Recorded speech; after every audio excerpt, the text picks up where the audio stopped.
Hello hi welcome to in my kitchen official. Please subscribe చేసుకోండి, అలాగే like చేయండి. ఈరోజు చూపించింది ఏంటంటే గంగవాల్లి కూర అంటారు అండ్ గంగవాయిల్ కూర అని అంటారండి. తెలంగాణలో అయితే ఇది గోంగూర తర్వాత గోంగూర అమ్మమ్మ అయితే ఇది గంగవాయిల్ కూర మమ్మీ అన్నమాట. అంత బాగా ఉపయోగపడుతుంది. కానీ చాలామందికి ఏంటంటే ఇది ఒక గడ్డి, దీన్ని ఎందుకు తినడం అనేసి చాలామందికి తెలియదు. ఇది చాలా చాలా హెల్తీ బెనిఫిట్స్ ఉంటాయి, చాలా హెల్త్కి కూడా చాలా మంచిదండి. సమ్మర్లో కూడా చలవని ఇస్తుంది. ఇది ఎలా చేసేసుకుందామో చూసేద్దాం. ఇప్పుడు నేను స్టవ్ ఆన్ చేసేసుకొని ఒక బౌల్ తీసేసుకున్నానండి. దాంట్లో 2 టేబుల్ స్పూన్ ఆయిల్ వేసేసుకున్నాను. అలాగే ఎండుమిర్చి వచ్చేసేసి ఒక 20 వేసుకున్నానండి. నాకు ఎండుమిర్చి ఇక్కడ కొంచెం చిన్నగా కారం తక్కువ ఉన్నాయి కాబట్టి 20 వేసుకున్నాను. మీరైతేనైతే కొంచెం కారం ఉన్నవైతే 12 మీకు సరిపడే విధంగా వేసేసుకోండి.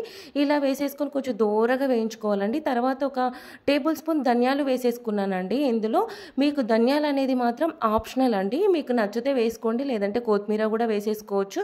నాకు కొత్తిమీర ఇక్కడ అవైలబుల్ లేదు కాబట్టి నేను ఇలా ఒక టేబుల్ స్పూన్ ధనియాలు వేసేసుకున్నాను. ధనియాలు ఫ్లేవర్ నచ్చని వాళ్ళు నార్మల్గా కూడా చేసుకోవచ్చు. ఈ ధనియాలు స్కిప్ చేయండి నచ్చని వాళ్ళైతే.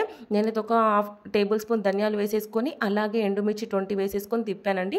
అలాగే ఇప్పుడు నేను ఈ కూర తీసుకున్నాను కదా, గంగవల్లి కూర మాత్రం కొంచెం మట్టిలాగా ఉంటుందండి. కాడలన్నీ ఒక 2-3 సార్లు మంచి నీట్గా కట్ చేసేసుకొని నేను ఒక 5 కట్టలు తీసేసుకున్నానండి. మొత్తం క్లియర్ చేసేసుకొని అది చేసేసుకునేసరికి నాకు 3 కప్పులు వచ్చిందండి.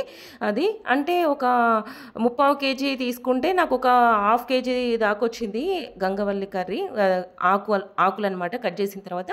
ఇప్పుడు నేను వేయించిన తర్వాత మిక్సీలో జార్లో వేసేసుకున్నాను. అలాగే నీట్గా ఇట్లా వాటర్లో వేసుకొని 2-3 సార్లు శుభ్రం చేసుకున్న గంగవల్లి కూరని ఇప్పుడు మనం మంచి నీట్గా కడుక్కోవాలండి. మట్టి ఏం లేకుండా నలకలు ఏమైనా పోచలు అట్లాంటివి వస్తాయి కదా మనకి కట్టలు కట్టేటప్పుడు, అవన్నీ తీసేసుకొని నీట్గా క్లియర్గా కడిగేసుకొని 2-3 సార్లు వాటర్లో వేసేసుకొని ఇందులో మాత్రం ఇప్పుడు నేను ప్యాన్ పెట్టుకొని అందులో ఉన్న ఇప్పుడు ఎండుమిర్చి వేయించిన తర్వాత ఉన్న మిగిలిన ఆయిల్లోనే ఈ గంగవాయిల్ కూర అనేది వేస్తున్నానండి. ఇది మాత్రం ఏంటంటే కొంచెం వాటర్ ఏం లేకుండా కొంచెం బాగా నీట్గా కొంచెం పొడి అయిన తర్వాతనే వేసుకోండి. వాటర్లో నుంచి వేసుకోవడం వల్ల ఏంటంటే దీనికి వాటర్ గుణం అధికంగా ఉంటుంది కాబట్టి కొంచెం వాటర్ ఎక్కువ పట్టడం వల్ల ఫ్రై అవ్వడానికి ఒక 5-10 మినిట్స్ లేట్ అవుతుంది అనమాట. అందుకనే కొంచెం గంగవాయిల్ కూర కడిగిన తర్వాత ఒక క్లాత్ మీద ఇట్లా అలా ఆరబెట్టేసేసుకొని ఇట్లా చేసేసుకుంటే తొందరగా అయిపోతుంది కర్రీ.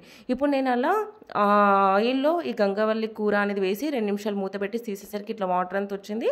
తర్వాత నేను చింతపండును ఒక నిమ్మకాయ సైజ్ అంత చింతపండును కొంచెం వాష్ చేసేసుకొని ఇందులో వేసేసుకున్నానండి. ఎందుకంటే కొంచెం ఇది చింతపండు కూడా మెత్తగా అయిపోయి ఫ్రై అవుతుంది కదా, మనం మిక్సీ పట్టేటప్పుడు కూడా కొంచెం హార్డ్గా ఉండదు కాబట్టి ఇలా ఫ్రై చేసేసుకున్నాను. దగ్గరకు వచ్చేసరికి ఇదంతా జస్ట్ నాకు ఒక 10 మినిట్స్ హై ఫ్లేమ్ మీదనే ఇలా చేసేసుకున్నానండి. ఇలా చేసుకున్న తర్వాత ఇది స్టవ్ ఆఫ్ చేసుకుని పక్కన పెట్టేసేసుకోవాలి. ఇప్పుడు నేను ఇందాక మిక్సీలో ఎండుమిర్చి ధనియాలు వేసుకున్నాను కదా, ఒక మీడియం సైజు వెల్లుల్లిపాయలు అలాగే ఒక 1/2 టేబుల్ స్పూన్ జీలకర్ర వేసేసుకోవాలండి.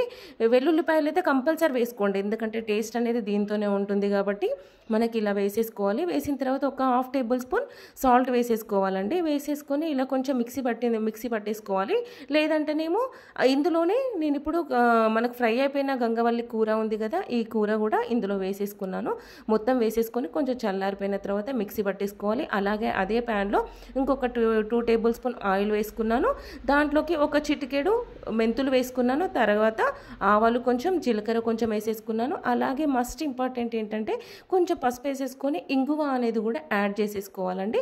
ఇంకో జస్ట్ అలా ఒక 2 చిటికలంతా అట్లా వేసేసుకున్నానండి. కొంచెం టేస్ట్ అనేది చాలా బాగుంటుంది. ఇది మాత్రం వేసేసుకొని ఒక్కసారి ప్యాన్ ఇట్లా రౌండ్గా తిప్పేసేస్తే అదంతా ఫ్రై అయిపోతుంది అనమాట. ఫ్రై అయిపోయిన తర్వాత నేను ఇక్కడ మీడియం సైజు ఉల్లిగడ్డని చిన్న ముక్కలుగా తరిగి పెట్టేసేసుకొని ఇవి కూడా ఇందులో వేసేసుకొని జస్ట్ ఇవి బాగా ఫ్రై అవ్వాల్సిన అవసరం లేదు, అలాగని ఉడకాల్సిన అవసరం లేదండి. కొంచెం పచ్చివాసన పోయేటట్టు ఉంటే సరిపోతుంది. అలాగే 2 రెబ్బల కరివేపాకు కూడా వేసేసుకొని ఇట్లా పైన దూరగా ఇలా వేయించినట్టు చేసేసి ఆఫ్ చేసేసుకోవాలి.